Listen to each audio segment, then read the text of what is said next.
Halo Sobat ATR BPN, perkenalkan nama saya Norisa Patinhaya.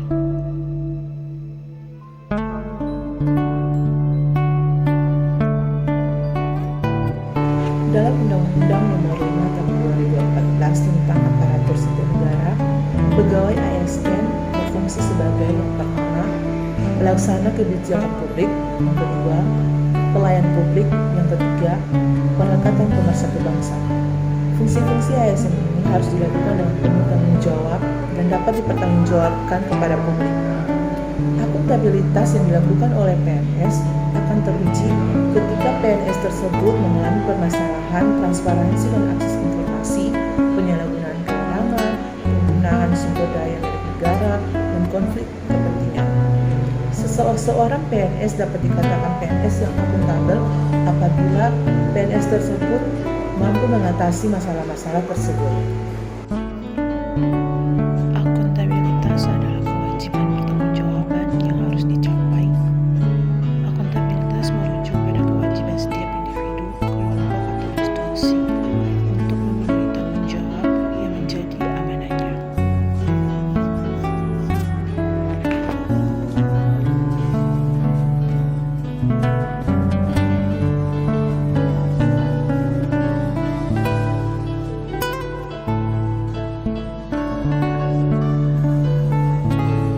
Hubungan yang dimaksud adalah hubungan dua pihak antara individu atau kelompok atau institusi dengan negara dan masyarakat, memberi kewenangan bertanggung jawab, memberikan arahan yang memadai, bimbingan, dan mengalokasikan sumber daya sesuai dengan tugas dan fungsinya.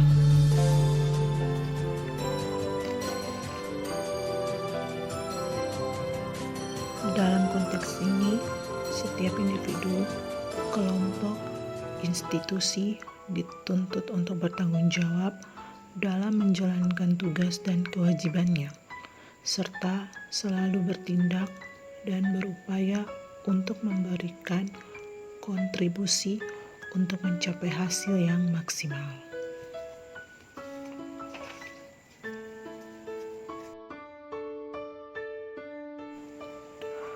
Laporan kinerja adalah perwujudan dari akuntabilitas. Dengan memberikan laporan kinerja, berarti mampu menjelaskan terhadap tindakan dan hasil yang telah dicapai oleh individu, kelompok, atau institusi, serta mampu memberikan bukti nyata dari hasil dan proses yang telah dilakukan. Akuntabilitas adalah kewajiban menunjukkan tanggung jawab, dan tanggung jawab menghasilkan konsekuensi. Konsekuensi tersebut dapat berupa penghargaan atau sanksi.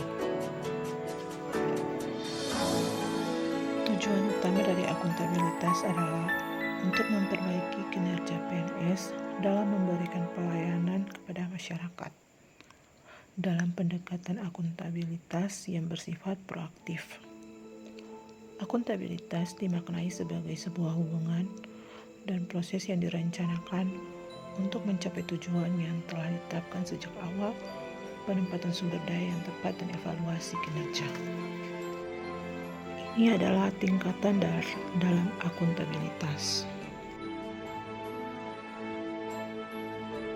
1. Akuntabilitas personal. Akuntabilitas personal mengacu pada nilai-nilai yang ada pada diri seseorang seperti kejujuran, integritas, moral, dan etika. Pertanyaan yang digunakan untuk mengidentifikasi apakah seseorang memiliki akuntabilitas personal antara lain: apa yang dapat saya lakukan untuk memperbaiki situasi dan membuat perbedaan? 2. Akuntabilitas individu. Akuntabilitas individu mengacu pada hubungan antara individu dan lingkungan kerjanya, yaitu antara PNS dengan instansinya sebagai pemberi kewenangan. Pemberi kewenangan bertanggung jawab untuk memberikan arahan yang memadai, bimbingan, dan sumber daya, serta menghilangkan hambatan kerja. Sedangkan PNS sebagai aparatur negara bertanggung jawab untuk memenuhi tanggung jawabnya. 3. Akuntabilitas kelompok. Kinerja sebuah institusi biasanya dilakukan atas kerjasama kelompok.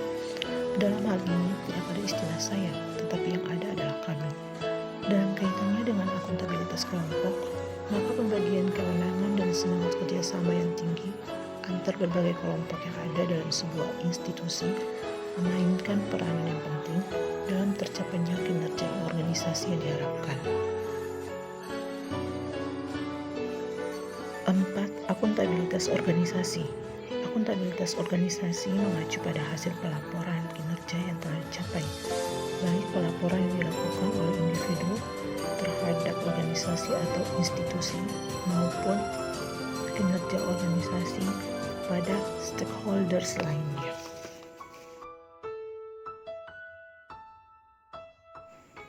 Dan yang kelima, akuntabilitas stakeholder.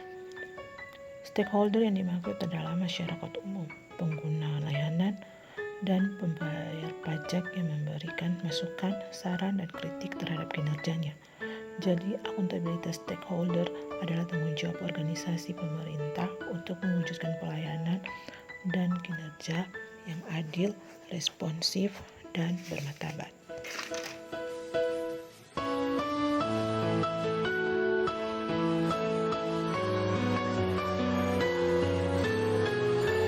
Nasionalisme, sikap politik dari masyarakat suatu bangsa yang mempunyai kesamaan kebudayaan dan nilai serta kesamaan cita-cita dan tujuan. Dengan demikian, masyarakat suatu bangsa tersebut merasakan adanya kesetiaan yang mendalam terhadap bangsa itu sendiri. Peranan Pancasila dalam menumbuhkan nasionalisme ASN.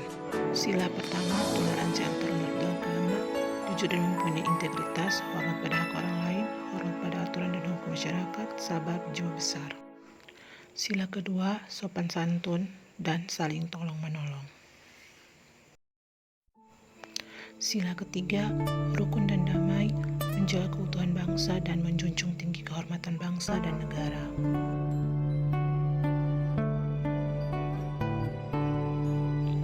Sila keempat, mau mendengar pendapat orang lain, siap menang tetapi juga siap kalah, sportif dan bertanggung jawab.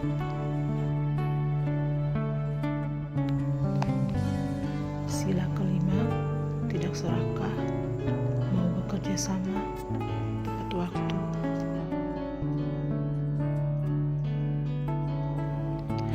Ini adalah fungsi dan peran dari aparatur sipil negara. Yang pertama, pelaksana kebijakan publik, yang kedua, pelayan publik, dan yang ketiga, perekat dan pemersatu bangsa.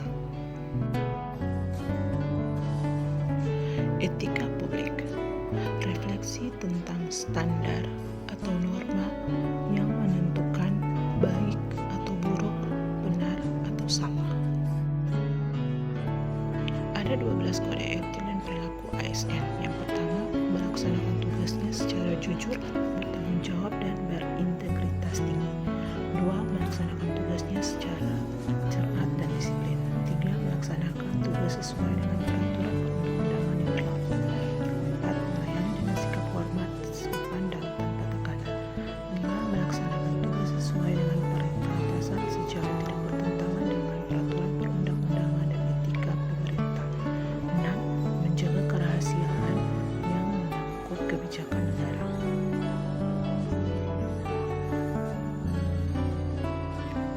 7. Menggunakan kekayaan dan barang milik negara secara bertanggung jawab, efektif, dan efisien.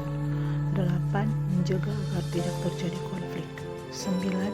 Memberikan informasi secara benar dan tidak menyesatkan kepada pihak lain yang memerlukan informasi terkait kepentingan kedinasan. 10. Tidak menyalahgunakan informasi intern negara, tugas, status, kekuasaan, dan jabatannya untuk mendapat atau mencari keuntungan, terutama bagi diri sendiri atau untuk orang lain. 11. Memegang teguh nilai dasar ASN dan selalu menjaga reputasi dan integritas ASN. 12. Melaksanakan ketentuan perundang-undangan mengenai disiplin pegawai ASN.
sesuai atau bahkan melebihi harapan konsumen atau pengguna.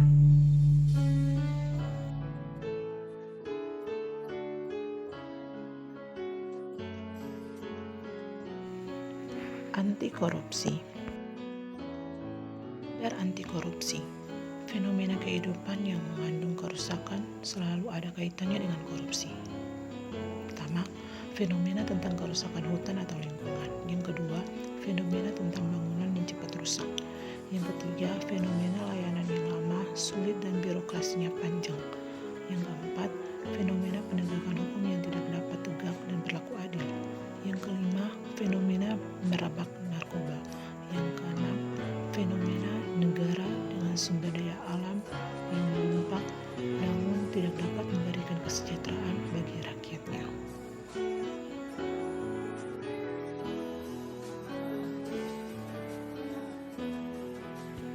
Tindak pidana korupsi.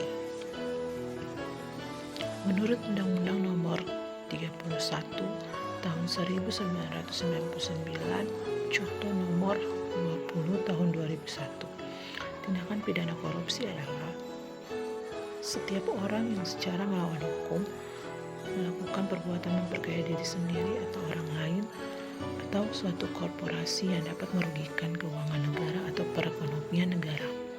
Setiap orang yang dengan tujuan menguntungkan diri sendiri atau orang lain atau suatu korporasi menyalahgunakan kewenangan, kesempatan atau sarana yang ada padanya karena jabatan atau kedudukan yang dapat merugikan keuangan negara atau perekonomian negara sesuai pasal 2 dan 3 Undang-Undang Nomor 31 Tahun 1999. Berikut adalah nilai dasar anti korupsi.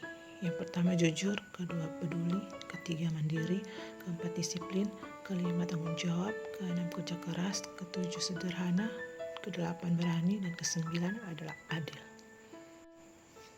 Demikian penjelasan dari saya dari nilai aneka, akuntabilitas, nasionalisme,